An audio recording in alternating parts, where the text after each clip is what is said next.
하나님께서는 우리 인간을 만물의 영장으로 지으셨습니다. 그런데 가끔 우리가 엉뚱한 일을 해서 우리 스스로 문제를 자초하는 경우가 꽤 많이 있습니다. 처음에는 시작을 별것 아닌 것처럼 했는데 나중에 시간이 갈수록 그 문제를 수습할 수 없고 해결할 수 없게 되는 일이 꽤 많이 있습니다. 그런데 이런 일이 한 개인에게 일어나면 그 개인이 고통받고 끝나면 그뿐입니다. 문제는 국가 지도자가 이런 일을 만들어가면 가장 고통받는 것은 국민입니다. 지금 이런 상황을 푸틴 러시아 대통령이 만들어가고 있습니다. 지난 9월 21일에 푸틴 대통령은 러시아 예비군 동원령을 내렸습니다. 30만 명을 동원해서 전쟁터에 투입하겠다고 발표했습니다. 그 발표 이후로 러시아는 발칵 뒤집혔습니다. 사실 올 초에 우크라이나를 침공한 이후로 전쟁은 러시아 국민들에게 TV 안에서 일어나는 일이었습니다. 하지만 이제는 누구의 일이 아닌 바로 나의 일이 되고 말았습니다. 2,500만 명에 달하는 러시아 예비군 중에 언제 누가 징집당할지 모르는 그런 불안한 상황입니다. 그래서 그때 이후로 팔을 부러뜨리면 징집에서 빠진다 해서 자기 팔을 자기가 부러뜨리는 사람도 생겨나고 러시아 곳곳에서 반전 시위가 일어나고 있으며 인근 접경 지역 유럽으로 탈출하는 러시가 이루어지고 있습니다. 다 푸틴이 자초한 일입니다. 국내외적으로 지금 출구가 없고 탈출구가 없는 어려운 상황입니다. 사실 따져보면 이 전쟁은 시작하면 안 되는 것이었습니다. 본인 생각에는 빨리 끝날 줄 알았는데 오히려 서방 세계를 자극해서 그들이 우크라이나에 무기를 공급하고 있고 지금 푸틴은 사방이 막혀 있는 상황, 어려운 상황입니다. 왜 그랬을까? 아마 본인도 지금 후회가 될 것이지만 이제는 돌아갈 길이 없는 꽉 막힌 어려운 상황을 맞이하고 걱정하고 있습니다. 사실 이런 문제는 오늘 우리가 읽은 본문에 아브라함도 역시 비슷한 문제를 겪고 있습니다. 큰 근심 가운데 있습니다. 걱정하고 있습니다. 그런데 돌아보면 이 근심은 하나님이 준 것이 아닙니다. 자기가 자초한 문제입니다. 하나님이 사명으로 너는 걱정해라, 근심하라 한 것이 아니고 아브라함은 자기 문제로 지금 큰 걱정을 하고 있습니다. 어떻게 풀어가야 되겠습니까? 우리도 사실 걱정도 있고 어려움도 있지만 사실 이 걱정은 돌이켜보면 하나님이 준 것이라기보다는 내가 스스로 만든 문제일 경우가 훨씬 더 많습니다. 어떻게 풀어야 되겠습니까? 오늘 말씀을 통해서 그 해답을 찾는 시간이 되기를 바랍니다. 하나님께서는 말씀하신 대로 아브라함과 사라를 돌보시고 말씀하신 대로 행하셨습니다. 그 가정에 이삭을 주셨습니다. 하나님께서 아브라함과 사라의 행동을 따라 하셨다면 아마 그 가정에는 아무것도 없었을 겁니다.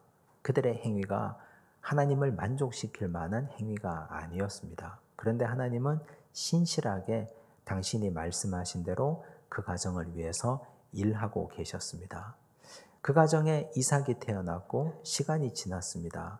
이제 이 아이가 태어난 것을 축하하는 잔치가 열립니다. 8절을 보십시오. 함께 읽습니다. 아이가 자라매 젖을 떼고 이삭이 젖을 떼는 날에 아브라함이 큰 잔치를 베풀었더라. 젖을 떼는 날이 왔습니다. 젖을 뗀다. 당시 문화에서는 한 서너 살 정도 되면 젖을 떼는 시기입니다. 이 시기가 되면 부모는 큰 잔치를 베풉니다. 그 당시는 의료시설이 미미했고 의료가 발전하지 않았던 시절이었기 때문에 영아 사망률이 굉장히 높았습니다. 그래서 이제 서너 살쯤 키우면 이제는 큰 위기를 얼마만큼 지나갔다. 이제는 사람들에게 내보여도 되고 지금까지 지켜주신 하나님의 은혜에 감사하는 시간으로 잔치를 베풀었습니다. 이삭이 태어나고 여기까지 올 때까지 아브라함과 사라는 얼마나 가슴을 졸였을까요? 불안하지 않았겠습니까? 노년, 100세에 얻은 아들이 낳자마자 병에 걸리고 세상을 떠나버리면 얼마나 가슴이 아프겠습니까? 그래서 그 시간 동안 혼신을 다해서 길렀을 겁니다. 기도하고 문제가 없도록. 그래서 그 시간들이 다 지나서 이제는 사람들에게 자랑할 수 있는 시간이 됩니다. 하나님의 은혜에 감사하는 시기가 됩니다. 큰 잔치를 베풀었습니다. 모든 사람, 동네 사람들을 다 초대하고 하나님의 은혜에 크게 감사하는 시간입니다. 아브라함도 사라도 누구나 다 행복하는 시간입니다. 그런데 지금 유독 이 시간이 불편한 사람이 있습니다. 전혀 행복하지 않은 사람이 있습니다. 누굴까요? 하갈과 이스마엘입니다. 하갈과 이스마엘은 전혀 이 시간이 반갑지 않습니다. 행복하지 않습니다. 당시 사회적 관습에 의하면 본처에게 자녀가 없고 후처가 자녀가 있으면 당연히 그 후처가 낳은 아들이 상속자가 됩니다. 아브라함의 본처인 사라에게는 아이가 없었습니다. 이제 시간이 지나면 영원히 이 가정에 아이가 태어나지 않으면 이스마엘은 자연스럽게 아브라함의 상속자가 됩니다. 아브라함이 가지고 있는 모든 재산이 다 자기 것이 됩니다. 그런데 어느 날 갑자기 사라에게 배가 불러옵니다. 시간이 지나서 아이를 낳습니다. 그 아이가 태어나서 시름시름 앓다가 죽기를 아마 바랬을 건데 그렇지도 않습니다. 건강하게 3, 4년을 지나서 젖을 떼고 잔치하는 시간까지 와버렸습니다. 이제 하갈과 이스마엘은 상속자도 아니고 이상한 지경이 되고 상황이 애매해졌습니다. 불편합니다. 마음이 몹시 불편한 상황입니다. 그럼에도 불구하고 이스마엘은 선을 넘어서는 안 됩니다. 그런데 해서는 안 될 짓을 하고 말았습니다. 9절을 보십시오. 함께 읽습니다.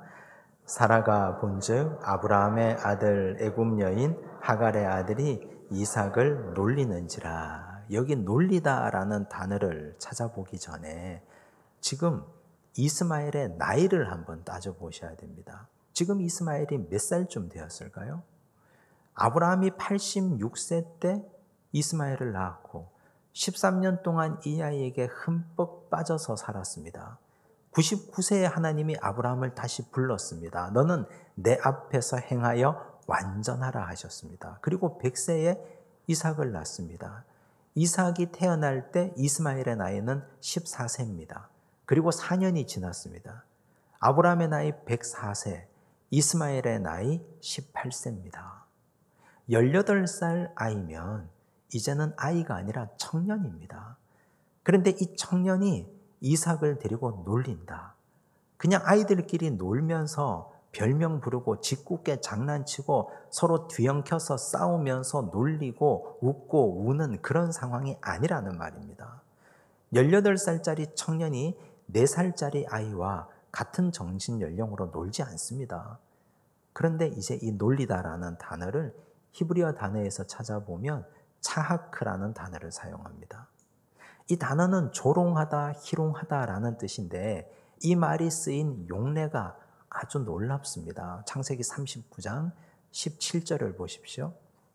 함께 읽겠습니다. 이 말로 그에게 말하여 이르되 당신이 우리에게 데려온 히브리 종이 나를 희롱하려고 내게로 들어왔으므로. 누가 누구에게 하는 말입니까? 보디발의 아내가 보디발에게 요셉을 모함하면서 하는 말입니다.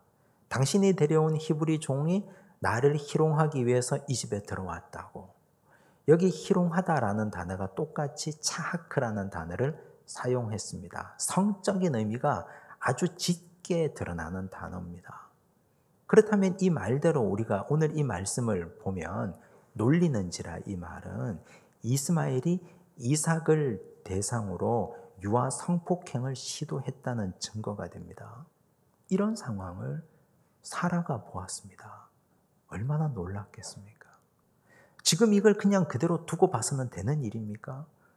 그냥 아이들끼리 놀면서 놀리고 웃고 울고 울리고 장난치는 그런 상황이, 그런 넘겨갈 상황이 아니라는 겁니다. 이런 상황이. 이건 심각한 상황입니다.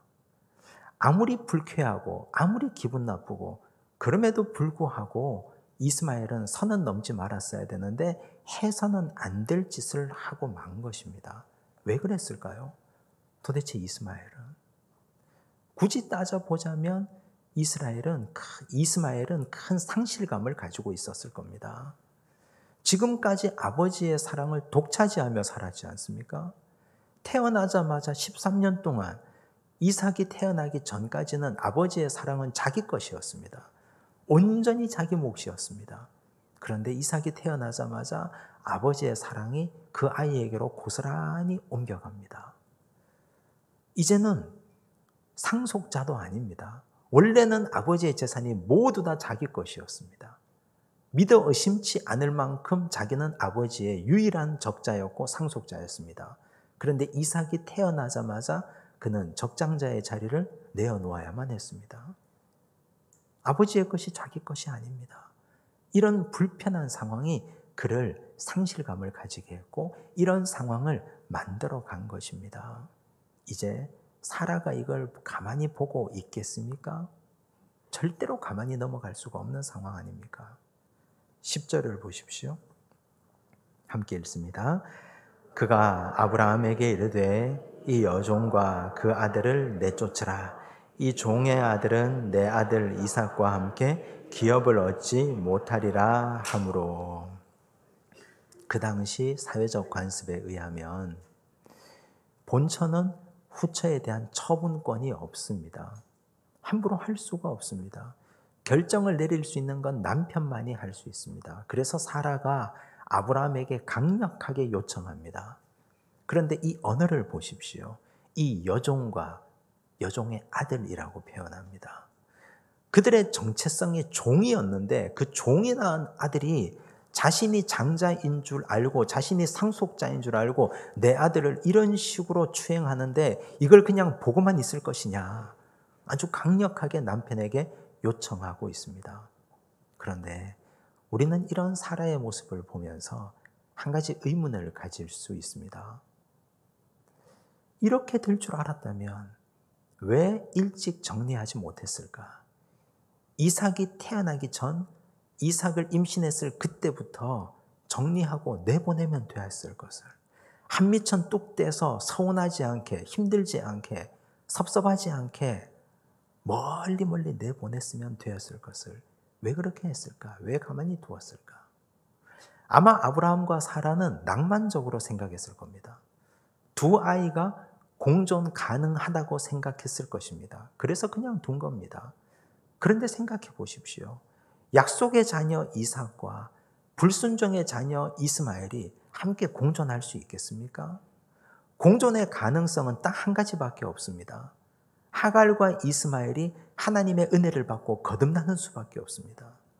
그냥 그 앞에 은혜 앞에 엎드려야 됩니다. 저는 원래 이방 여인이고 저는 원래 여종이었는데 그런데 이 하나님 믿는 가정에 와서 살다 보니 하나님이 너무나 좋습니다.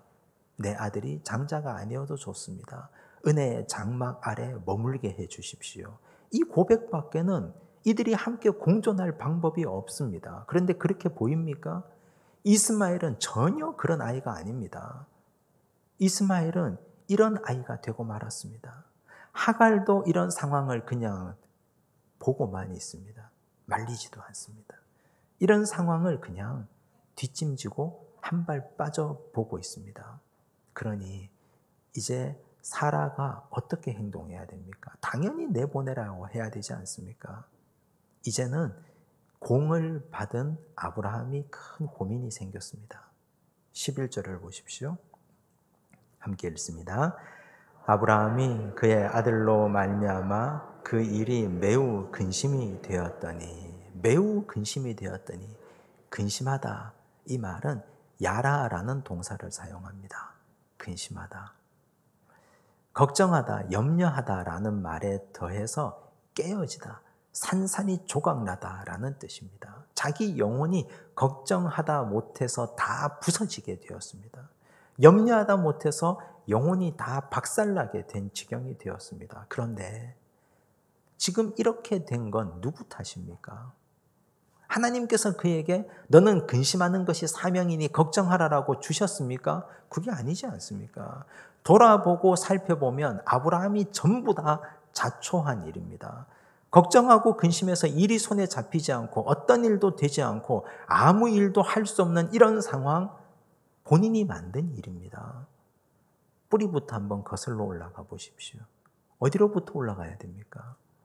하나님께서 아브라함과 사라와 롯을 불러서 하란 땅에서 가나안 땅으로 인도해 오셨습니다. 하나님은 그들을 훈련시키기 위해서 가나안 땅에 기근을 주셨습니다. 하나님의 뜻이 있는 기근이었습니다. 그러면 하나님께서 우리를 여기 부른 것이 확실하다면 하나님께 여쭈고 기도해 봐야 옳았습니다. 하나님 왜 약속의 땅에 기근이 찾아옵니까? 하나님 왜 우린 이렇게 기근 때문에 시달려야 됩니까? 어떻게 해야 됩니까? 만약 그렇게 물었다면 하나님이 답을 알려주셨을 겁니다. 그런데 한마디도 하나님께 묻지 않고 이집트로 내려가 버립니다. 이집트에 내려가면서 거짓말하지 않습니까? 자기 아내를 누이라고 속입니다. 바로가 아내를 데려갑니다. 하나님이 개입해서 바로에게 혼을 내고 아내를 찾아줍니다. 바로는 아브라함에게 실망했다고 실망감을 표현하지만 하나님이 두려워서 그에게 은금, 폐물과 노비와 가축을 다 줍니다. 그때 딸려온 노비 중에 한 사람이 하갈 아닙니까? 역사에 가정은 없지만 만약이라고 가정해 보면 만약 아브라함과 사라가 한 번이라도 하나님께 기도했더라면 그런 상황에서 하나님께 엎드려서 간구했더라면 이집트에 내려가지도 않았을 것이고 거짓말할 일도 없었을 것이고 하갈은 그의 집에 아예 들어오지도 않았을 겁니다. 그럴 가능성이 아예 없었을 겁니다. 그런데 기도하지 않아서 하나님께 여쭈지 않아서 그저 입에 풀칠하기 위해서 이집트에 내려간 것이 이 가정의 불행의 씨앗이 되고 말았습니다. 오늘 우리는 어떻습니까? 우리가 지금 걱정하는 것, 근심하는 것, 내 영혼이 부서질 정도로 골몰하는 이 많은 문제들, 이런 문제들 거슬러 올라가 보면 내가 만든 문제일 경우가 거의 대부분입니다. 욥과 같은 순전한 사람을 제외하고는 하나님이 주신 것이 아니라 내가 만든 문제일 경우가 거의 다입니다. 기도하지 않아서. 그때 그 순간 하나님의 은혜를 구하지 않아서 그 순간 하나님 앞에 내가 바로 서지 못해서 그 순간 내가 한순간 잘못 판단하고 잘못 생각해서 지금 이 상황이 되고 만 것 누구 탓을 하겠습니까? 하나님을 원망하겠습니까? 원망의 본들. 지금 이 상황을 어떻게 수습하겠습니까? 두 번째, 아브라함의 문제는 하갈이 자기 집에 있다 하더라도 하갈을 취하지 않으면 그뿐입니다. 그런데 하갈을 취해버렸습니다. 창세기 16장 3절과 4절을 보십시오. 함께 읽습니다. 아브라함의 아내 사레가 그 여종 애굽 사람 하갈을 데려다가 그 남편 아브라함에게 첩으로 준 때는 아브라함이 가나안 땅에 거주한 지 10년 후였더라. 아브라함이 하갈과 동침하였더니 하갈이 임신하매 그가 자기의 임신함을 알고 그의 여주인을 멸시한지라. 10년 후에 하갈을 취합니다. 10년 동안 아브라함은 하나님의 약속을 믿고 그냥 기다렸습니다. 그런데 자녀가 태어나지 않습니다. 그래서 이제 우리도 할 만큼 했다. 하나님이 주시지 않으니 나도 내 방식대로 해보겠다 하고 하갈을 통해서 이스마엘을 낳고 말았습니다. 그런데 이 시점이 굉장히 묘합니다. 창세기 15장에 하나님은 아브라함에게 약속을 해주셨습니다. 의기소침해 있는 아브라함에게 하나님은 밖으로 데려가셔서 하늘의 뭇별을 보여주십니다. 저 하늘의 별과 같이 너의 자손을 많아지게 하겠다. 바다의 모래같이 너의 자손을 내가 번성하게 하겠다. 그래도 믿지 않습니다. 하나님께서 아브라함과 조약을 맺습니다. 짐승을 잡아다가 반으로 쪼갭니다. 그리고 하나님께서 타는 횃불이 되어서 그 쪼개어진 짐승 사이를 지나갑니다. 만약 내가 너와 맺은 언약을 지키지 않으면 이 짐승들처럼 쪼개어져도 좋다. 일종의 저주 언약을 하나님이 맺었습니다. 그 약속 이후에 뒤돌아서서 창세기 16장에 가서 하갈을 통해서 이스마엘을 낳아버렸습니다. 하나님은 신실하게 약속하시고 약속을 이루어 가시는데, 그런데 아브라함과 사라는 하나님의 약속 따로 나의 스케줄 따로 자기 방식대로 이스마엘을 낳았습니다. 누구 탓을 하겠습니까?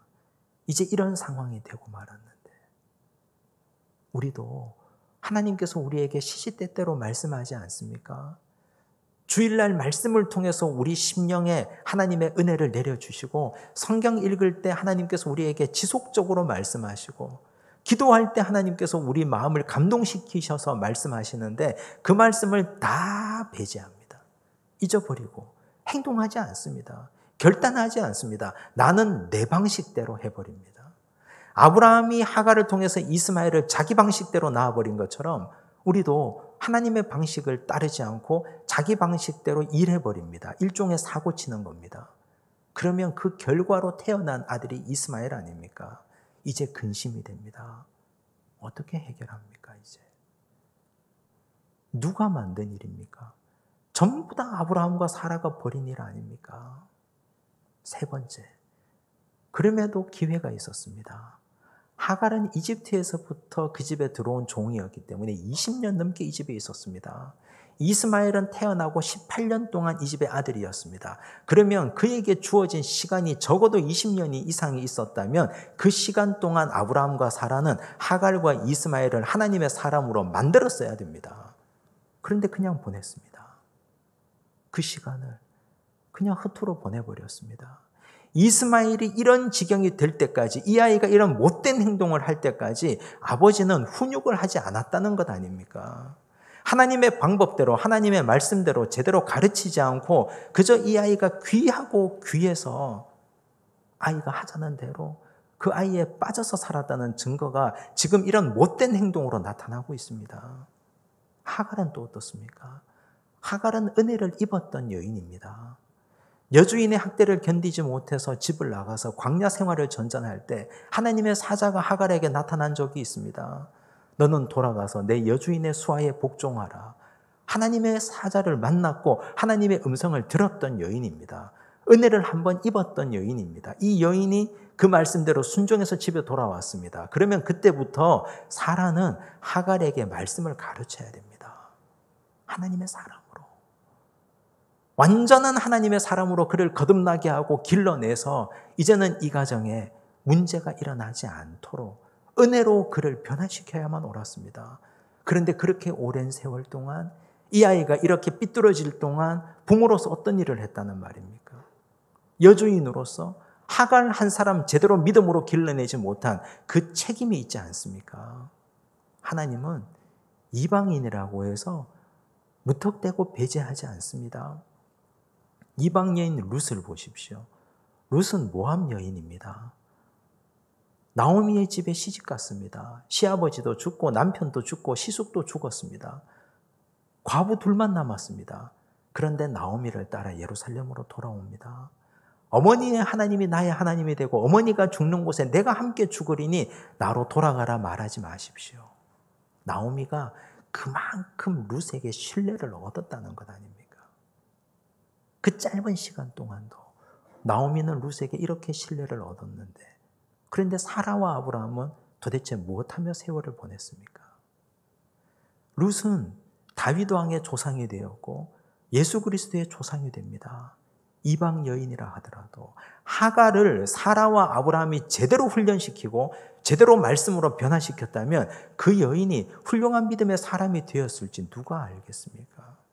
세 번의 기회를 아브라함과 사라는 다 흘려보냅니다. 기근 때문에 이집트에 내려가서 거짓말하고 자기 방식대로 하갈을 취해서 이스마엘을 낳고 20년 이상이나 그 가정에 하갈과 이스마엘을 키우고 데리고 있으면서도 그들을 변화시키지 못하고 그 결과 이제는 그의 영혼이 부서지는 이런 심각한 지경에 다다랐습니다. 이제 어떻게 해야 됩니까? 여기서부터가 정말 중요합니다. 어떤 사람들은 이제 이런 상황이 되면 자포자기 해버립니다. 이제는 감당이 안 되니까 내 영혼이 산산조각 나서 다 부서지게 되었으니까 정신줄을 놓아버립니다. 포기해버립니다. 그런데 하나님은 어떤 상황에서도 다시 정신 차리고 하나님의 말씀을 붙잡고 기도의 자리로 돌아가는 자, 하나님은 절대 그의 손을 놓지 않습니다. 다윗을 보십시오. 다윗이 광야에서 사울에게 쫓겨다니다가 한번 판단 잘못해서 가드 왕 아기스에게로 피한 적이 있습니다. 가서는 안 되는 곳입니다. 가드 왕 아기스는 블레셋 사람, 블레셋 지경입니다. 가드는 그가 죽인 골리앗의 고향입니다. 자기 발로 걸어 들어갔습니다. 가드 왕 아기스가 다윗을 죽이려고 합니다. 순간 두려웠습니다. 내가 잘못 들어왔구나. 자기 발로 호랑이 굴에 걸어 들어왔습니다. 그 순간 다윗은 하나님께 기도합니다.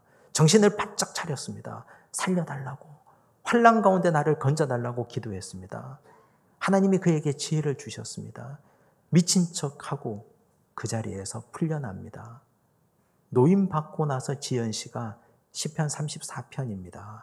6절에서 8절 말씀 보시겠습니다. 함께 읽겠습니다. 이 공고한 자가 부르짖음에 여호와께서 들으시고 그의 모든 환난에서 구원하셨도다. 여호와의 천사가 주를 경외하는 자를 둘러 진치고 그들을 건지시는도다. 너희는 여호와의 선하심을 맛보아 알지어다. 그에게 피하는 자는 복이 있도다. 이 공고한 자가 다윗 아닙니까? 그가 잘못 판단해서 죽음 직전까지 갔는데 그 순간 하나님 앞에 마음으로 간절하게 기도했고 하나님은 그에게 지혜를 주셨고 그는 그곳을 빠져나옵니다. 그리고 나서 감사해서 이 시편을 지어서 하나님께 올려드렸습니다. 오늘 우리가 어떤 상황에 있든지 정신 바짝 차리고 다시 하나님께 은혜를 구하셔야 됩니다. 다시 말씀의 자리로 돌아가고 기도의 자리에 무릎을 꿇어야 됩니다.